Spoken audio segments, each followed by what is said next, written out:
NorthStar Community's online service. Decided to shoot this in my office today and set up in the sanctuary. And hope you're having a great day. It's a beautiful day out there, and I've had some people make fun of me for my old TV there, but hey, it's got a DVD player on it, and I was needing to use that the other day. So anyway, glad to have you. And so we're going to talk briefly about, it's Easter season, and last week, if you saw our NorthStar service in the regular service, if you haven't, I recommend it to you. It's pretty good. The music's great. We had testimonies and all those good things we always have at a NorthStar service. And so we talked about the thief on the cross. And for all of us in addiction recovery, I hope this is a wonderful example of that can help us to let go of our shame and our sadness and for the stuff that we've done. So it's an interesting take on it. Was think about the contrast between Judas Iscariot, who betrayed Jesus, who was one of his 12 disciples, and the thief on the cross, who was an awful person. I mean, for all intents and purposes, you don't get crucified if you're not a bad person. In the old days, that just didn't happen. They didn't just lightly crucify people. Now, they certainly crucified more than they should have. We all know that. But the Romans didn't go to all that trouble for nothing. And so the thief on the cross, pretty good chance that he was a violent, terrible criminal before this. And you think about it, always think about how for us that are in recovery, the things that we do, the things that we've done because of our addiction are different than who we are as people. And that's what's important in this subject here, is that, so you have two thieves on the cross. The one heaps insults at Jesus, mocks him, all those things before he dies. And the other one tells him to shut up. And he says, Jesus, remember me when you go to heaven. And Jesus says, I will. What a powerful moment. We have a criminal who did not know who Jesus was, who had not in any way understood that he was the Messiah or the Savior. And he quickly recognized it at Jesus' demeanor on the cross and understood who he was.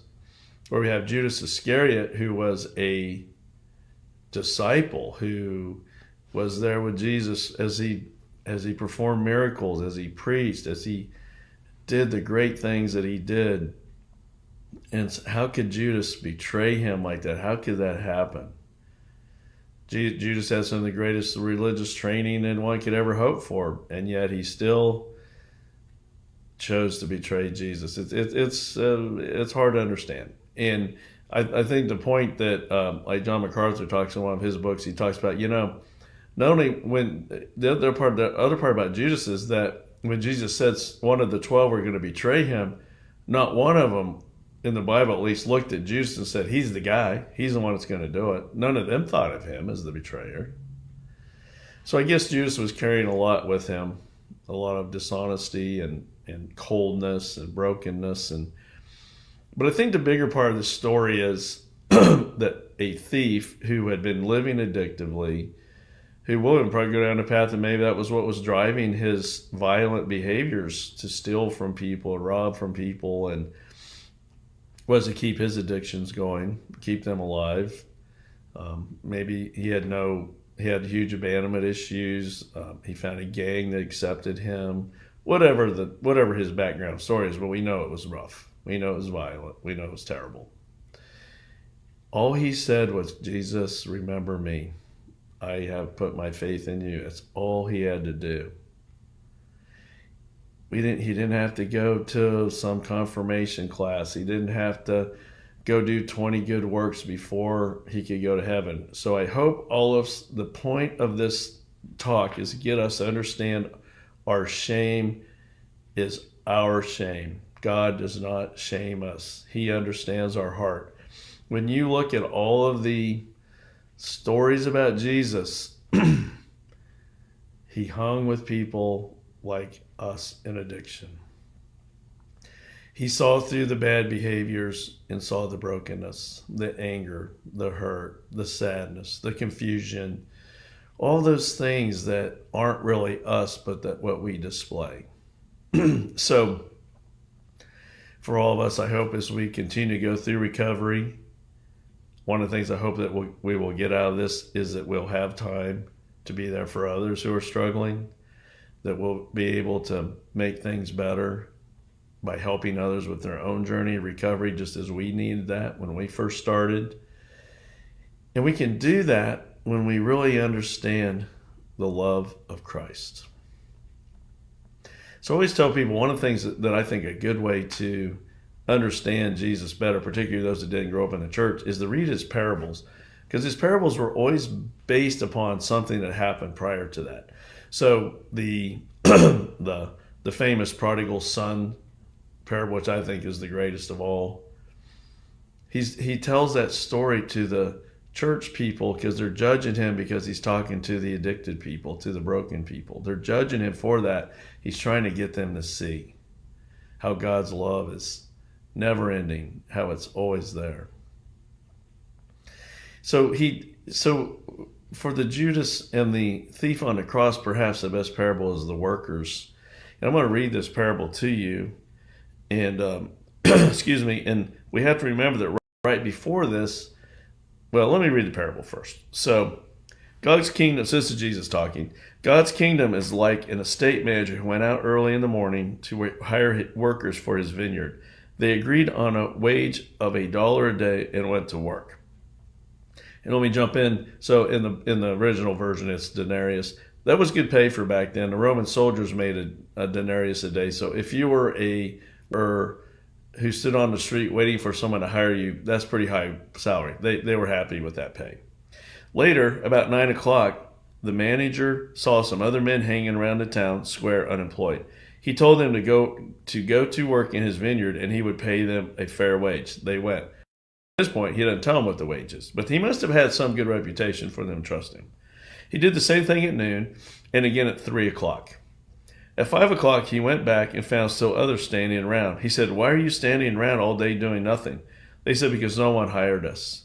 So these people probably were broken, probably physically broken, old, whatever the word. They just weren't able to be hired by others.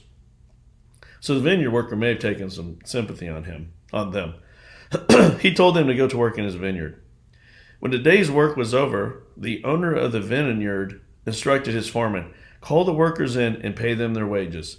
Start with the last hired and go on to the first."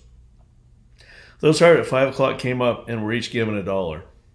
When those who were hired first saw that, they assumed they would get far more, but they got the same. Each of them $1. Taking the $1, they groused angrily to the manager. "These last workers put in only 1 easy hour, and you just made them equal to us who slaved all day under a scorching sun." He replied to the one speaking for the rest, "Friend, I haven't been unfair. We agreed on the wage of $1, didn't we? So take it and go. I decided I give to the one who came last the same as you. Can't I do what I want with my own money? Are you going to get stingy because I am generous?" Here it is again, the great reversal.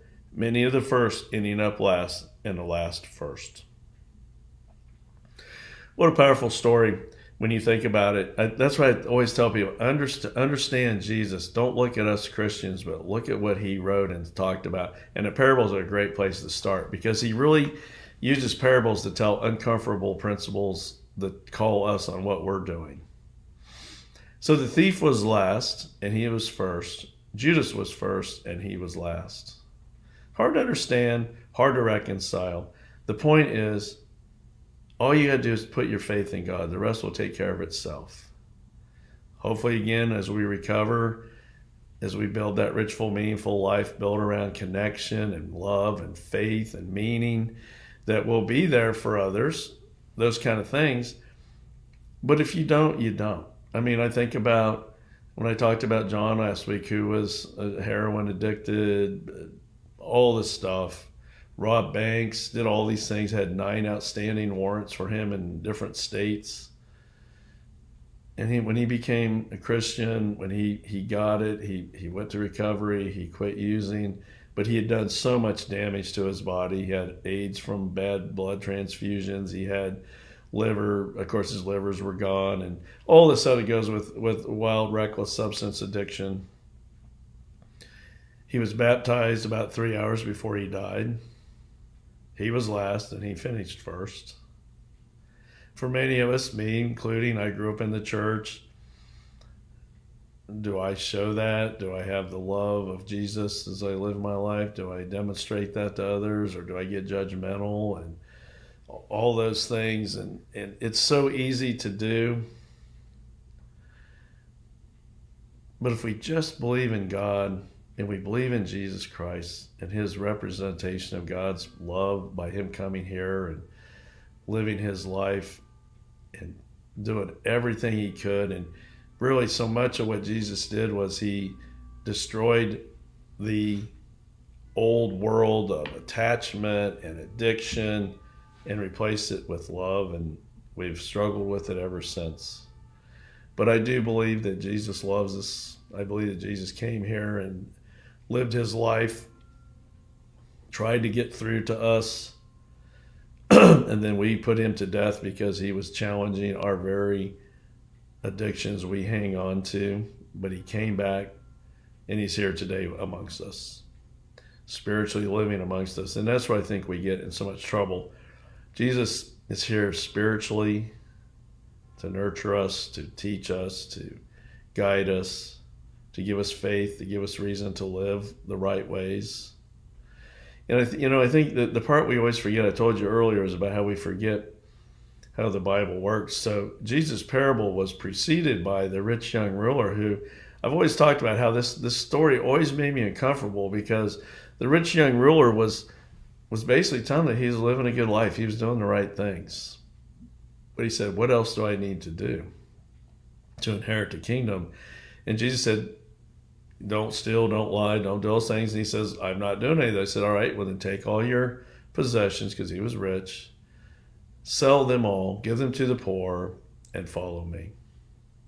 I don't know about you. Even the disciples were a bit, it says astonished is the word, I would call jolted, thinking, here's a guy, young guy, everything us church people like, young guy, doing the right things, has money, he's going to be able to help fund his church. He's going to be here for a long time to really help us. But Jesus told him really in many ways, he said, he didn't say go away, but he knew what the rich man was going to do. Now, I did hear a take on it today that I thought was good, was the other way to look at this story is the rich man had everything, but yet he wasn't satisfied. And he was coming to Jesus to say, what is it? What else do I need to do? And Jesus was wisely telling him what he needed to do. And of course, this is the famous line where Jesus says it's easier for a camel to go through the eye of a needle than for a rich man.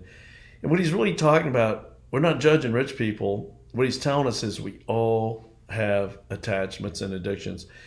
We all have things that we want to not let go of, that we make more important than God. And that's what's hard. We all are idolatrous in some ways. What was Judas's idolatry? I don't know. Was it money? Was it judgment? Was it arrogance? I don't know. But we know the thief lost all of that in the moment that mattered. And he was promised he would be residing with Jesus in heaven. Bad guy, done a lot of bad things. But Jesus knows our hearts. That's what I'm trying to get all of us to see. It doesn't matter when you start being a good person. It doesn't matter when you start recovering. What matters is that you are turning your life and will over to God. It's not that, but it's a good thing to do. You have faith. You can have faith in a God that loves you and wants what's best for you. And it's something that you can build on and recover on so much. So I hope today what you've heard is, it doesn't matter what you've done. It doesn't matter. All that stuff, what matters is that you now trust God enough to look to him, to help you with getting past the bad things you've done, the things you're doing now. For us, they're still actively in addiction. And just remember, for many of us, we've gone through a lot of trauma and abandonment in our lives. I'm guessing just as that thief did. And it's never a good thing. I don't want you ever to hear that. But once we get into recovery, there's only one thing we can do, is we can take those tough experiences and use them to help us be better people and to turn into be the people we want to be. Loving others, loving ourselves, loving God. It's a great life, but it takes effort and it takes faith to do that. And so I hope the thief on the cross gives you that faith. So just a reminder again, thank you for joining us. If you are local here in Mechanicsville, Virginia, we meet on Wednesdays and Fridays at 6:30. We meet on Sunday mornings at 9 o'clock. Those are all support group meetings. So we've got you covered on 3 days a week. We have a service on Sundays, which you're looking at now, online service, and also in person most of the time. If you see me here in the office, obviously we're not in person. You can email me at any time. My email is csimpson@wgva.church. So Walnut Grove, Virginia. So wgva.church. I'd love to hear from you. We got a lot to live for. We have people who I know who are now starting to experience a rich, full, meaningful life who would have never thought that. And rich, full, meaningful life meaning purpose, love, and faith. It can be done. So again, thank you for joining me, and I'm going to close with a prayer of serenity. God, grant me the serenity to accept the things I cannot change, courage to change the things I can, and wisdom to know the difference. Living one day at a time, enjoying one moment at a time, accepting hardships as a pathway to peace. Taking, as Jesus did, this sinful world as it is, not as I would have it. Trusting that he will make all things right if I surrender to his will, that I may be reasonably happy in this life and supremely happy with him forever in the next. Amen. Again, thank you for joining. Stay on that journey to recovery. It's worth it. It's hard. It has its moments, but it is worth it. And if you're local, come join us anytime. We'd love to have you. We have childcare. We feed you. We have full meals. So come join us.